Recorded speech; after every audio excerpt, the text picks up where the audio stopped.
Qu'est-ce qui se passe du côté de Drake?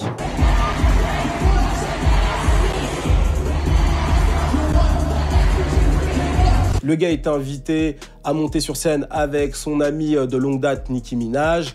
Et d'ailleurs, Drake, c'est clair, hein, même s'il est en train de performer, il a décidé qu'il allait te répondre, il te répond. S'il y a bien une chose qu'on ne peut pas reprocher au rappeur, c'est de répondre à tout le monde. Et voici ce qu'il dit à la fin de sa performance. Et avant que Drake sorte sa réponse, Kendrick Lamar en rajoute une couche avec le morceau 6 AM in LA le vendredi 3 mai. Alors ce morceau, c'est pas vraiment un clash, encore une fois, c'est un morceau que je dirais d'entre-clash, un peu comme Taylor-Made Freestyle, mais il est quand même beaucoup mieux que Taylor-Made Freestyle. Ces deux morceaux-là, je vais pas les juger ou les noter, il n'y a pas d'intérêt, je pense.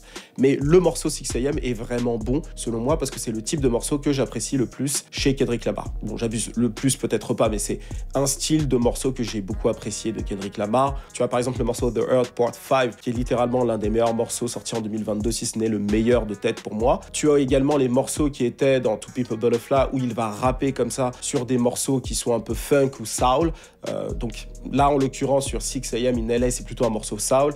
Et Kendrick Lamar, il performe vraiment bien dessus. Enfin, j'aime beaucoup. Alors, 6 AM in LA, tu l'as compris, ça fait référence au concept de AM PM de Drake. C'est des morceaux qu'il a l'habitude de sortir assez régulièrement. C'est le type de morceau où Drake va être très introspectif, où il va parler de sa situation, ce qu'il ressent. C'est typiquement le genre de morceau où Drake va vraiment performer lyricalement. Déjà, il performe toujours lyricalement, Drake, mais particulièrement dans ce type de morceau. Et ce qui est intéressant, c'est que dans ce morceau-là, en coproduction, tu as un certain Jacques Antonoff. Et ce dernier serait l'un des producteurs de Taylor Swift. Donc c'est une manière de répondre à Taylor-Made Freestyle. Donc c'est très intéressant et très malin de la part de Kendrick Lamar. D'ailleurs, dans les morceaux de Kendrick ou de Drake, il y a beaucoup de double, triple sens. Des fois, effectivement, comme vous pouvez le voir ici, je les évoque, mais le but, c'est pas de tous les sortir, parce que pour moi, c'est pas ça qui va faire que tu as fait le meilleur clash. Mais c'est intéressant en termes d'écriture, en termes de talent, de prouesse, on va dire. Alors, le 6 AM in LA, à quoi il sert ce morceau? En fait, c'est un morceau qui va disséquer l'état d'esprit de Drake à cet instant précis, à l'instant où il a sorti le morceau.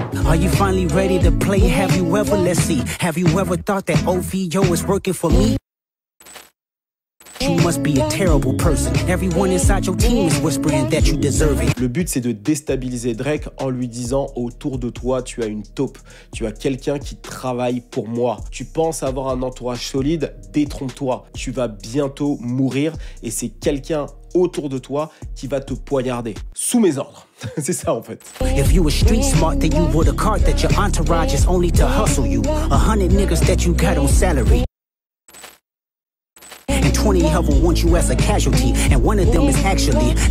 Sachant que Drake en fait s'est toujours vanté d'avoir une équipe très soudée, il le dit souvent dans ses morceaux et notamment dans celui-ci.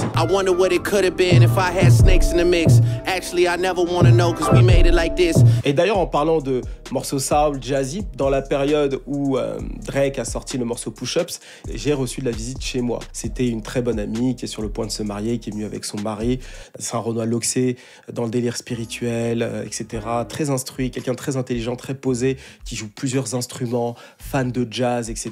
Donc il était à la maison avec moi, on était posés et il y avait personne à un moment donné, il y avait juste lui et moi. Je lui ai fait un petit déj, il était content.